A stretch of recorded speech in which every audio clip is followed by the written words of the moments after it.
Now, spring is here and so am I. Welcome to Photo Culture Season 2 finale, Episode 11. I am Fox Steph, the queen of the Aries queen, just turned the big 3-0, by the way. And I am here with Mr. Byron Trice of Cleanface Management. How are you, sir? How you doing? Thank you for this opportunity. All right. And how y'all lovely people out there that support this young lady. You looking mighty fly. You got dressed up to come to Photo Culture, or this how you do it every day? No, I wanted to look decent, Okay. Yeah, represent your purpose and represent myself at the same time. I appreciate it. Now, before we move on, I have to say, I love this hat. Like, what's up with that? The heart bleeding. True Heart, that's a... True Heart. True Heart. My brother was the visionary of the brand. We always wanted one day, like many years, to do a line of apparel and clothes. Oh, really? That represent, what we believe our people can relate to. Started off with what can we do with clothes that our people can relate to. So it's like pain, hurt. Like definitely. The bleeding heart. So this is your brand. Yeah, me and my brother. Oh, yeah. All right. We got to talk about that now. You just gonna breeze through True Heart. I'm feeling True Heart already. Y'all got some female apparel? Oh yeah, quite definitely. Oh, see, why you didn't bring some through? I didn't think about it. I just we want all that. Let me come. Yeah, we want all the smoke. Okay. No problem, The Cleanface name. You came up with that name? Yes. Why that name? What does that mean? Well, I'm gonna give you a short story. Okay. I used to go by Green Cheese. The reason why I used to call me Green Cheese because I was in the streets at one time, and I went to prison. When I came home, they say, "Where that old money at?" Instead of saying old cheese, I thought about what happened with cheese when it get old. It turned green, so the company was Green Cheese. And I had a business partner that I was trusting with a lot of the contacts, and he was doing the wrong thing with it, and it was like dirtying up my face, and I took the brother to another level by the grace of God, and I said, you know what, I'm finna name my company Cleanface, and I'm gonna be wiser by who I let in my affairs, and it represents who I am. Represent who you are, the growth. Yeah, you learn from the past, huh? Exactly. Cleanface. I like that. Now, Cleanface Management. All right. How did you? Well, before I get into that, I still want to know more about you because I'm sure others do too. Where did you grow up? I grew up in Carroll City. Okay. Spent a little time on 58 down there by Range Funeral Home as a kid, and you was born in Miami? Yeah, born and raised. Born at Mount Sinai. Oh, it wasn't Jackson, but it's all good. Yeah. I ain't had nothing to do with that. I just was closer for the emergency. You had nothing to do with that. Nothing to do with that part. Okay, and then, all right, so you grew up in Carroll City pretty much. What was it like growing up in Carroll City when you was growing up? I was an average kid. I did bicycle tricks. I did skateboard tricks. Oh, that's when folks was really outside. Yeah, break dancing. We played hopscotch, spin the bottle on the chick. We did all that. We did as kids, man. I really love Carroll City. My daddy stayed by 3 blocks from my mama. Met her, snuck in her window, made me. So it ain't really about the city, but at least I learned some things. The same people on my corner, but the same people that was there when I was a kid. That's like the same people on y'all corner. That's what I'm talking about. Now, Carroll City was mostly black still, right? Well, when I got there, I can remember we still had like a lot of trees that took up most of Carroll City. As a baby now, we actually had cowboys that was in Carroll City. We actually had a nudist camp in Carroll City that was across the street from where Finger Licking Carroll City at right now. It was a patch of forest land, some trailers, and had a subculture of people that was nudist. The kids walked around naked. What? Mothers and fathers walked around naked. I seen all that. I used to have what happened to them? sneak through that. They bought the land to get them out of there, but they was actually protected for a good little while. Interesting. You know, and we had Carol City Chiefs. I actually went to American in New Orleans. Oh. But my parents went Shout to Carol out to City. bikes. Yes, sir. Burgundy and white. Hey. You know, and so I seen a whole lot of history, man. I seen the flea market when it had 100 jury booths. It was popping. I seen a lot of flourishing parts of the city at that time. How did you feel when they were saying it was closing down? You didn't feel any kind of way because you was busy, or? Well, I've been feeling something since they used the word Miami Gardens. You know. You don't respect Miami Gardens as the name. I respect the people that's helping build the community and make it better. Mm-hmm. I had to grow up and mature and understand what infrastructure does to a city. I had to understand that if we can get a Denny's, then we can get a Wells Fargo, then maybe we can get that hotel on County Line and University to be bought by Hyatt, to be bought by Marriott one day. So now I understand, when I was younger, I wanted y'all to just leave my city the way it was, you know. But seeing growth, I understand why they tearing down flea markets and bringing in new infrastructures, because it's also better jobs. You know, that's being handed out for our people. You know, so I kind of like the growth now, but I still would take the growth and just leave the name Carol City. Okay, well, you know they nickname it Murder Garden sometimes. Yeah, Murder Garden. Yeah. All right, now why didn't you go to Carol City High though? Well, because my grandmother that raised me, I was already getting in trouble. She thought that would just elevate you to another level. That was gonna elevate me, so. I went to Lake Stevens Middle first. Okay, no windows. Got in a whole lot of baby jailhouse. When the lights go off, the chairs get thrown. Got in a lot of juvenile mischief, man, and didn't have no reason to be doing none of that stuff. So she pulled me out from over there and took me to Miami, New Orleans, where it was 75 white, 25 black. Oh. And then it turned into Black and Caribbean, you know.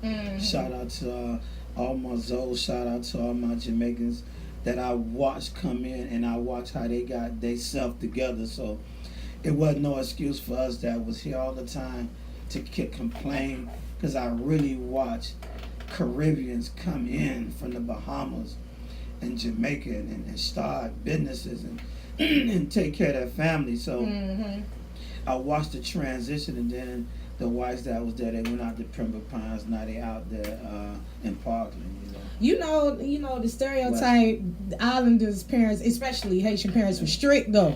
Had no choice. Now you might be sent back to Haiti. You know, moms weren't saying you going back to Africa if you don't get your grades together. Anyway, okay. Now who's hot when you coming up as a teen and young adult?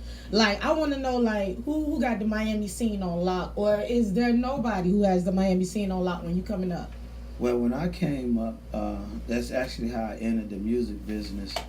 Like I say, breakdancing was around middle school, high school for me. So that meant battle rapping flowed right along with breakdancing. So right around this corner from where we at is where I grew up at. And we had Madball on one street. We had Uzi on one street. We had some of the Throw D Boys on one street. We had JT Money on another street. So we all used to skip school together and all get in mischief together. But JT Money was like one of the best battle rappers as a child. Battle rapper, okay. And he also used to write his rhymes down in a notebook. So when he lost his notebook, I was like, bro, we got to go to the skating ring. Luke was DJing on 199th at a spot called Pack Jam. It wasn't the one from Liberty City, it was another one that he had up here. And we used to go out there like relentlessly. Well, we got to catch him before somebody find your book and try to become you. And when Luke finally heard JT Money, that's how the deal happened. You know, just us as kids, like, don't want nobody to become JT Money. Wow. And he got his deal. So JT was first in our eyes. but we had Pretty Tony, Fix It in the Mix. We had Pretty Tony. Okay. And like Luke was the actual pioneer at that time. When you look around, we saw somebody that made us believe that we could do music. Because other than that, all we looked at was Dope Boys and Rolls Royces and Porsche. Wow. That made us believe it was a faster way than college and football. Mm-hmm. So that was the only reason we got in the streets, because for some reason we as people, we just wanted fast. Mm-hmm. So we saw a lot of brothers going from college to the pros. We saw that. But that still meant 4 years of college. For some reason, we didn't have 4-year patience to go do right. Right. So the actual drug dealer was actually really living in a house with pillars like the White House, and had a guest house in the backyard, and had workers, and it was like a Walmart. Each person had employees. So we look at it, what we gonna go to college for? And it was at that time. So JT Money coming right from here made us a believer. He went on tour. He got a truck. He got his own apartment. He got some jewelry. We never knew he was getting messed out of his money, but it looked good from the outside. Right. Because over time, folks had to learn about the business on the inside when it comes to the money part. Okay. Well, all right. So you didn't go off to college, even though tried. You tried. I tried, and like I went to Florida Memorial first. Flomo. And in between Flomo, I was going to the corner store selling rocks I bought for $5 for $10. Then the lady was giving me a hard time signing me off to go to the next college, and me, like most dumb brothers, told her to look at what's in my pocket. You don't want to sign me? All right, babe, I got a Cadillac with Trues and Vogues out there. I'm about to go on up this road and get my paper like a dummy, and did not get my education. Learned lessons. Right, and ended up spending all the time I could have spent in college behind bars. Interesting. Okay. All right. So how'd you get into the music business? When I was when I caught my first case, I was out on bond. Before I turned myself in, I went to Debonair House. That was the original Poison Clan. It was JT Money and the Poison Clan. But then it turned into Debonair and JT on a project. Well, sprung out of that was the group that did the song Pick It Up from back in the days. You said Pick It Up? Yeah, they actually stayed across the street from the zoo.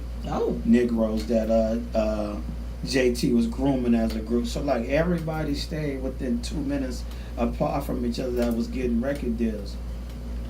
So when I went to Deb house, he was like, man, B, won't you just get a ball here and let me write your rhymes and I'm gonna make you a star. And I was like, man, I tried that. I was in a group. We was called the Cash Money Crew. First time ever. It was JT Money. It was the LV Man, which was me, because I wore a lot of fake Louis Vuitton. Shout out to Dapper Dan from New York, and my uncle that can send me fake Louis from the Army, from Korea. It was Mad Ball. He was the DJ, and then we had a real Gucci Man. We had the first Gucci Man. Wow. And so y'all Cash Money Crew before Cash Money Records? Oh yeah, definitely. This 1980. Oh, we in the 80s with it. Yeah, 86, all 87. Right. Okay. Performing at Studio 183. But they wrote my rhymes then. I just got tired of memorizing, because you doing your own rhymes back then was really like a major, you know what I'm saying? So I just told, let me fall back and do paperwork. And that ushered me into the business. And then I went to prison. I came home, and how was the readjustment like? What was your mind like at that time? What were you going to do with life at that time? Imagine fresh out of high school, one semester at college, playing out the 25 years in South Carolina. I couldn't even handle the cold, let alone the time. And by the grace of God, I ended up getting 6 years, even though I pleaded out to 12 and a half to 25. But my partners from elementary, from handlebar days, turned on me so bad. They didn't just tell them, they turned on me so bad that they ended up getting the 25 years. And the judge said, golly, man, how much wrong you say this brother do. It's impossible. But since he pleaded out and accepted his wrong, I'm going to give him a youthful offender act. And I'm going to give y'all time because y'all went to trial. Wow. And they lost. So that was God. Oh, yeah, that was God been in position a long time. So I got out, and JT was grooming. They was called the Zoo niggas at that time. When you ever hear JT use the word real niggas run the yard, that was actually a backyard where everybody got beats on a cassette tape. And we sat at plastic tables. It was like 4 groups in one backyard. They take their beats and they go over there and write. And the whole backyard sectioned off. Then after everybody listened to beats on the cassette tape, we ain't had that go back to the beginning of the beat like most cats got today. We had to hit rewind and hold the button and try to remember where your part at so you can go back to writing. So when he said real niggas run the yard, it was actually a backyard time where we really hustled. And I was just the person that knew how to organize and take what we were doing in the backyard and turn it into a product. You put it all together. Right, after the music. Interesting. I know I keep saying interesting. I'm just learning a lot. It's like you done brought out the history books. Like, all right. Crazy.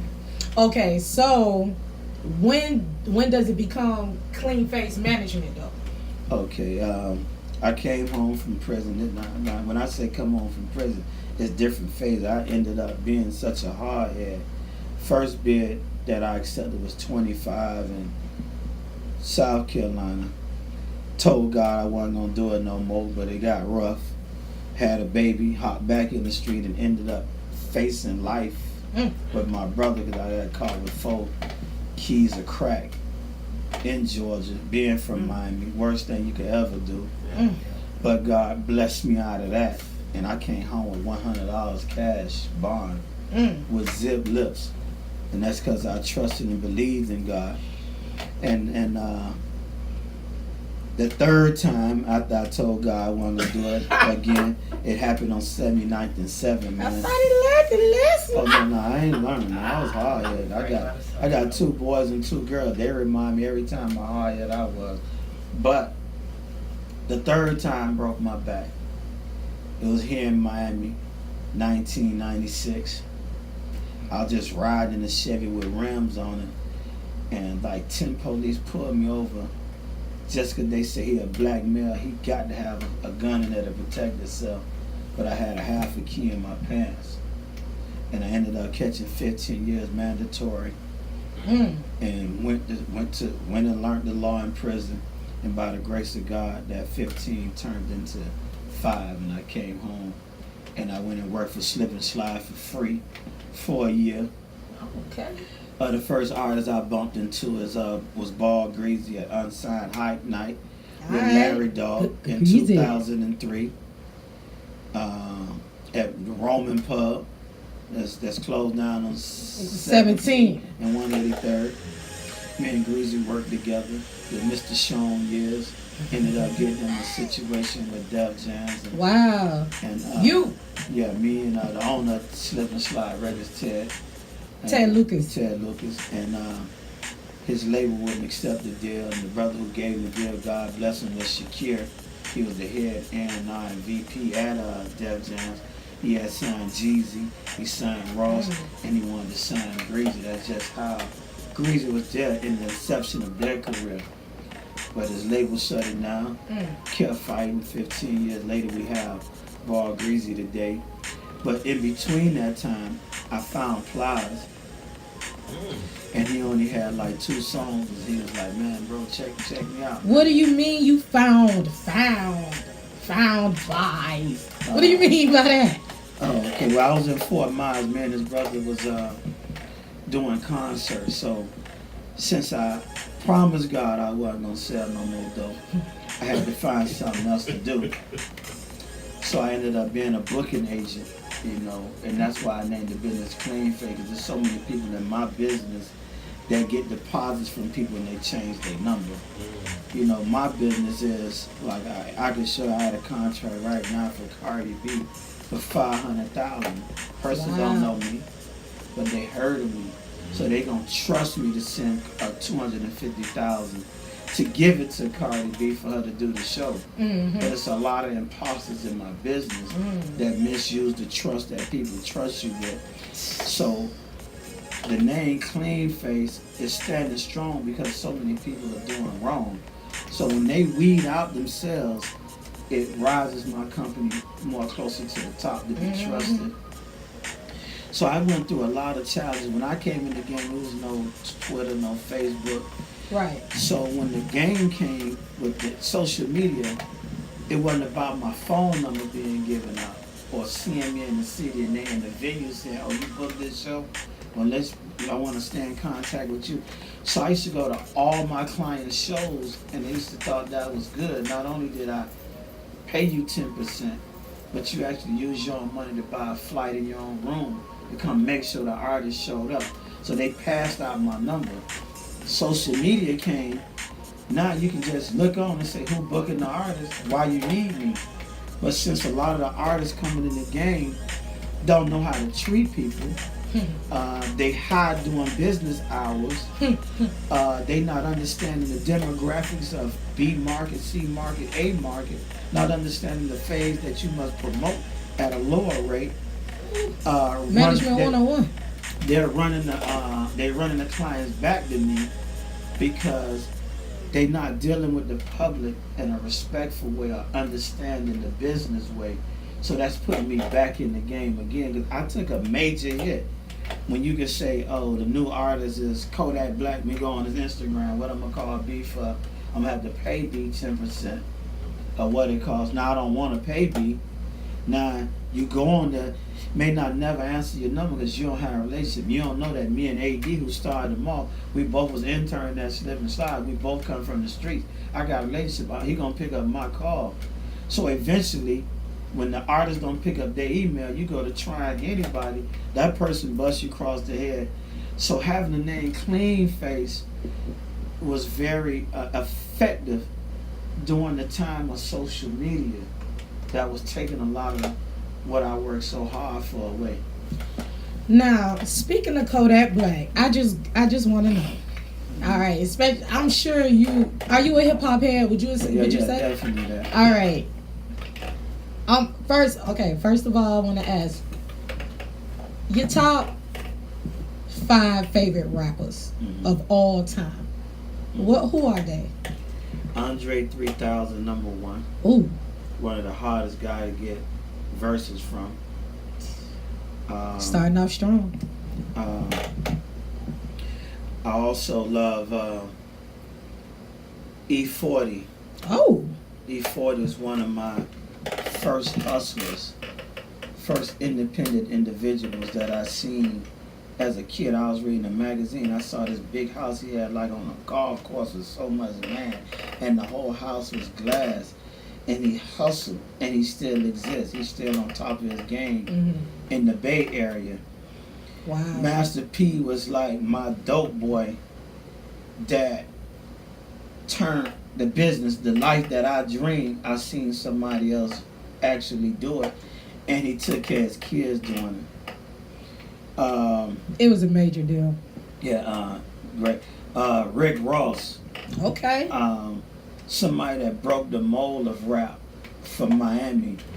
Like coming from Miami, it's because of him I have a different view on the artists that I pick when it comes to how they deliver songs. Because I was right there with him when he started with his notebook. Because he's from Carol City also. It was called Rolling Notes at that time. And I watched him develop into the great lyricist that he is. That's what's up. And Boss. The 5th one, I would have to give it to one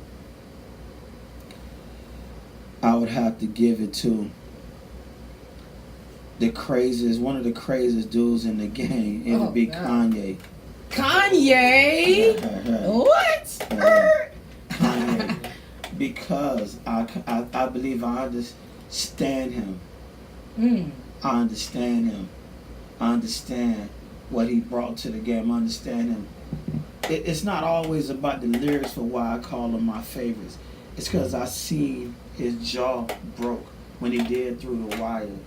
Like, I like people who got a story behind and why persevere. they are where they at, because that's my story. And it was one more I could add, it'd be Rico Love.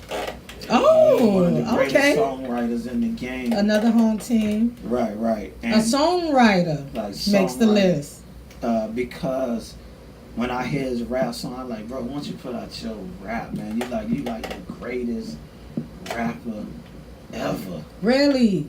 Like hearing Rico rap is just like it's like a dream come true. It's like rap is back, but it ain't cookie cutter. Yeah. It ain't trendy. It's just good old fashioned rap. That's interesting. Yeah. That was an interesting top 5. Wow.